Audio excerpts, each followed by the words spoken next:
আসসালামু আলাইকুম। আমি ফারিয়া, আমার ফারিস ফ্যামিলি ব্লগ চ্যানেল থেকে আমার নতুন আরও একটি ডেইলি ব্লগ দেখার জন্য সবাইকে স্বাগত জানাচ্ছি। কাছে এবং দূরে যে যেখান থেকে আমার এই ভিডিওটি দেখা শুরু করেছেন, আশা করি সবাই আল্লাহর রহমতে ভালো আছেন, পরিবার পরিজন নিয়ে নিরাপদে আছেন। আলহামদুলিল্লাহ, আমিও আমার পরিবার পরিজন নিয়ে ছানাপোনা নিয়ে ভালো আছি। মেহমান আসার আগের কাজগুলো করতে যতটা না কষ্ট লাগে, তো মেহমান চলে যাওয়ার পরের কাজগুলো কিন্তু অনেক বেশি কষ্টের হয়, কারণ এই ঠান্ডার মধ্যে কিন্তু সব কাচের বা সিরামিকের জিনিসগুলো ধুয়ে পানি ঝরানোর পরে সেগুলো আবার মুছে জায়গা মতো রাখাটা কিন্তু অনেক সময়ের ব্যাপার, আবার বেশ কষ্টসাধ্যর কাজও আমার কাছে মনে হয়। এই যে রাত থেকে কিন্তু কাজ শুরু করে দিয়েছি। মেহমান চলে যাওয়ার পরে কিন্তু আমি এই যে আমার সব পছন্দের সিরামিকগুলো ধুয়ে নিয়েছি, জিনিসগুলো থেকে পানি ঝরার জন্য টেবিল উপর করে রেখেছি, যে একটু পরে মুছে তারপরে জায়গার জিনিস জায়গায় তুলে রাখবো। মেহমান আসলে এই যে এই পছন্দের সিরামিক বা কাচের জিনিসগুলো আমি নিজেই ধুয়ে রাখি। খালাকে সহজেই দেই না, কারণ একটা ভেঙে গেলে দেখা যাবে কিছু বলতেও পারবো না আর আমার সেটটা নষ্ট হবে, তাই একটু কষ্ট হলেও আমি কিন্তু সব পরিষ্কার করে ধুয়ে টুয়ে তুলে রাখি। ওই যে কথায় বলে না, শখের দাম লাখ টাকা, ভাইরে ভাই আমার শখের দাম কোটি টাকা। তা আমি খুব যত্ন করে এক হাতে ব্যবহার করি যেন নষ্ট না হয়। তো সব কিছু ধুয়ে টেবিলে রেখে দিলাম। তো রাতে যখন আমার ছানাপোনারা ঘুমাবে তখন আমি সব আবার তুলে রাখবো। আর বাসায় ছোট বাচ্চা থাকলে কখন যে কোনটা টান দিয়ে ফেলে দেয় বলা মুশকিল। তারপরে আমি যখন কাজ করছিলাম আমার ছানাপোনারা পাশে ঘুরঘুর করছিল। এই যে ইনি আবার কি শুরু করেছে, একটা স্পুন নিয়েছে, আমাকে দিবে না, সে খেলা করবে। পরবর্তীতে কিন্তু এই যে গুড বয় হয়ে সে আমাকে স্পুনটা দিয়ে দিয়েছে, যদি আমার এটা সেটের না, তারপর এখান থেকে নিয়ে নিয়েছে। তো যাই হোক, এই হচ্ছে আমার এলোমেলো ডাইনিং টেবিল। ননাসটা চলে যাওয়ার পরে ড্রয়িং রুমটা একটু পরিষ্কার করে নিয়েছি, যেহেতু বাচ্চারা ছিল তো এদিক ওদিকে খাবার ছড়ানো ছিটানো ছিল। আবার সোফার কুশন কভারটাও খুলে নিয়েছি, একটু ময়লা লেগেছে। আর এই তো আমার রাতের কাজ শুরু। তো রাতে সব কিছু গুছিয়ে রাখবো। তো আমার ভিডিওর এই পর্যায়ে এসে আপনাদের কাছে ছোট্ট একটা অনুরোধ করতে চাই, আমার ভিডিওটি যারা দেখা শুরু করেছেন এখনও আছেন কিন্তু একটা লাইক দিতে ভুলে গিয়েছেন, প্লিজ প্লিজ একটা লাইক দিবেন যদি আমার ভিডিওর কোনো অংশ আপনাদের কাছে একটু হলেও ভালো লাগে। আর যারা প্রথম দেখছেন আমার ভিডিও, আমার চ্যানেলে নতুন, চাইলে কিন্তু আমার এই চ্যানেলটা সাবস্ক্রাইব করে পাশে থাকতে পারেন যদি আমার ভিডিওর কোনো অংশ আপনাদের কাছে একটু হলেও ভালো লাগে।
আর এই তো চলে এলাম পরের দিন সকালবেলা। বেঁচে যাওয়া খাবারের সদ্ব্যবহার করব। তো অনেকটা পোলাও রয়ে গিয়েছে, তো ভাবলাম পোলাওটা দিয়ে একটু ফ্রাইড রাইস করি। পোলাওটা একদমই ঝরঝরে, তো আপসে আবার ফ্রাইড রাইস খেতে পছন্দ করে, তো ভাবলাম সকালের নাস্তা হিসেবে ফ্রাইড রাইসই রান্না করি। তো বাসায় গাজর ছিল, ক্যাপসিকাম ছিল, তো একটু গাজর কুচি দিব, ক্যাপসিকাম কুচি দিব আর কাঁচামরিচ দিব। তা আমি যেভাবে ফ্রাইড রাইস রান্না করি আপনাদের সাথে শেয়ার করি। আমি কিন্তু মাঝে মধ্যে রান্না করি, তবে সেটা সাদা ভাত দিয়ে, মানে ভাত বেঁচে গেলে সেটা দিয়ে রান্না করি। আজকে যেহেতু পোলাও আছে তো ভাবলাম পোলাও দিয়ে রান্না করি।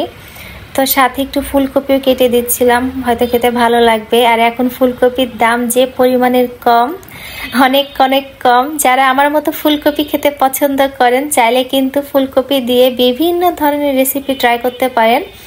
আমার কাছে কিন্তু ফুলকপি অনেক বেশি ভালো লাগে, বিশেষ করে ফুলকপির পাকোড়া খেতে আমার অনেক ভালো লাগে। অনেকে পাকোড়া বলেন বা অনেকে চপ বলেন, আমি অবশ্য চপ শব্দটার সাথে পরিচিত। তো আমি এই যে পোলাওটাকে একদমই সুন্দর মতো দলা যেগুলো ছিল ভেঙে নিয়েছি, একদমই ঝরঝরে করে নিয়েছি। ইউটিউবে কাজ করতে এসে এই ধরনের একটা কমেন্ট পাবো ভাবতেও পারিনি। প্রায় মাসখানেক আগে আমি একটা কমেন্ট পেয়েছিলাম, তো আপনাদের সাথে শেয়ার করব করে কিন্তু আর করা হয়ে ওঠে নাই। তো ভাবলাম আজকে আপনাদের সাথে কমেন্টটা শেয়ার করি। তো প্রায় 1 মাস আগে আমার একটা ভিডিওতে মেধা লাইফস্টাইল থেকে আপু কমেন্ট করেছিলেন, আসসালামু আলাইকুম আপু, তোমার ভিডিওটা খুব ভালো লাগলো। তোমার ভিডিও দেখতে আমার মনে হয় সেই বেশ কিছু বছর আগের নাটকগুলোর যেরকম দৃশ্য ছিল, সাবলীলায় সুন্দর ক্লিন, তার সাথে ব্যাকগ্রাউন্ডে মিউজিক আর তোমার কাজ সব কিছু মিলিয়ে যেন মনে হয় সেই নাটকের দৃশ্যই দেখছি। বিশেষ সময়ে মায়েরা কোনো কিছু খেতে চাইলে তুমি পছন্দ করে কি যত্ন করে তার জন্য খাবার পাঠিয়ে দিলে। ভাইয়া বাসায় থাকবে না যেহেতু সাবধানে থেকো বাচ্চাদেরকে নিয়ে। বাবু মাশাআল্লাহ স্কুলে খুব এনজয় করলো দেখলাম। তো কমেন্টটা পড়ে এত বেশি ভালো লেগেছিল। অনেক আগে এই কমেন্টটা আমার পড়া উচিত ছিল, কিন্তু সময় স্বল্পতা বা যাই হোক বিশেষ কারণে বা কোনো কারণে কমেন্টটা পড়া হয়ে ওঠে নাই। তা আমি ভীষণ অবাক হয়েছিলাম যে আমার ভিডিও আপুর এত ভালো লেগেছে যে আগের দিনের নাটকের দৃশ্যের সাথে আমার ভিডিও দৃশ্য সে তুলনা করেছে। তো আপুকে অনেক অনেক ধন্যবাদ জানাচ্ছি এত সুন্দর একটা কমেন্ট করার জন্য। আপু যতটা সুন্দর করে কমেন্ট করেছেন আমি জানি না তার যোগ্য কিনা আমি। তো সত্যি মন থেকে অনেক দোয়া জানাচ্ছি আপুকে। মেধা লাইফস্টাইল নামে আপুর কিন্তু এটা একটা ইউটিউব চ্যানেল, চাইলে কিন্তু আপনারা আপু চ্যানেলটা ভিজিট করতে পারেন। আর এই তো আমি রান্নার কাজ করার সময় কিন্তু মাঝে মধ্যে আপসি আসে আমাকে রান্নার কাজে সাহায্য করার জন্য। সাহায্য না ঠিক বায়না ধরে আমি এটা করব সেটা করব। মাঝে মধ্যে তো ডিম পোচ করার সময় আমাকে বলে আমি প্যানে হচ্ছে ডিম পোচ করব। আমি বলি বাবা তুমি আর একটু বড় হও, যখন বড় হবা তখন আমাকে রান্না করে খাওয়াবা। তো এই যে এখন আবার একটু বায়না ধরছিল যে আমি সয়া সসটা ঢেলে দিব। তো এই যে আমি আবার একটু সয়া সস দিলাম। তো এখন হচ্ছে ফ্রাইড রাইসটা সুন্দর করে রান্না করে নিব।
আর এই তো আমি কিন্তু রাতের বেঁচে যাওয়া খাবারের সদ্ব্যবহার করে ফেলেছি। পোলাওটাকে সুন্দর করে ফ্রাইড রাইস করেছি, আর এখানে আবার কিছুটা সবজি গরম করে নিয়েছি। তো আজকে কিন্তু আমরা এই যে ফ্রাইড রাইস দিয়ে সকালে নাস্তাটা করব।